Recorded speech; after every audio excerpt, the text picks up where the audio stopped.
เราสิมาต่อโคโคไฟเนาะบนโจทย์มันมีอยู่ว่ามีแหวน2อันเนาะประกอบกันเป็นมุม60องศาโดยมีเป็นผู้จริงอันหนึ่งมาตั้งไว้อยู่ในแหวนทั้ง2อันนี้แล้วสิ่งที่เพิ่นอยากรู้ก็คือว่าเมื่อเอาวัตถุจริงอันหนึงเรามาตั้งไว้อยู่ในแหวนทั้ง2นี้แล้วจะเกิดมีรูปขึ้นมาอยู่จากรูปเนาะเมื่อเราแทนใส่สูตรเราเห็นว่ามันจะเกิดรูปขึ้นมาอยู่หารูปเนาะแต่วันนี้เราสิมาศึกษาเกี่ยวกับการสร้างแผนภูมิเนาะอันนี้คือว่ารูปที่เราแปลงมาได้เนาะเราจะมาศึกษากันเนาะเขาจะมาตัวนี้เป็นรัศมีแสงตัวที่1แล้วตัวนี้เป็นรัศมีแสงตัวที่2เนาะขั้นตอนที่เราจะมาศึกษารัศมีแสงตัวที่1ก่อนสำหรับรัศมีแสงตัวที่1เนาะเขาจะขีดรัศมีแสงหอดสาดหรือคอไปเนาะสายรัศมีแสงหอดเข้าไปตักสาดกับหน้าแหวนตัวที่1แล้วจะเห็นให้เกิดมีรัศมีแสงสะท้อนขึ้นอยู่หลังแหวนตัวที่1นี้เป็นรูปรวมเข้ามาโดย A1 เนาะแล้วหลังจากนั้นเราจะสายรัศมีแสงหอดเข้าไปตักสาดกับหลังแหวนตัวที่2แล้วจะเห็นให้เกิดมีรัศมีแสงสะท้อนขึ้นอยู่หลังแหวนตัวที่2เป็นรูปรวมเนาะเข้ามาโดย A2 แล้วหลังจากนั้น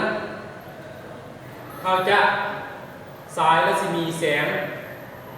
หอดเข้าไปตักสาดกับหลังแหวนตัวที่1แล้วเช่นให้เกิดมีรัศมีแสงสะท้อนขึ้นอยู่หลังแหวนเอามาด้วย A3 นะ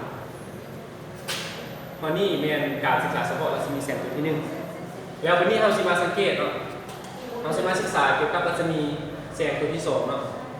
โดยวัตถุอันเก่า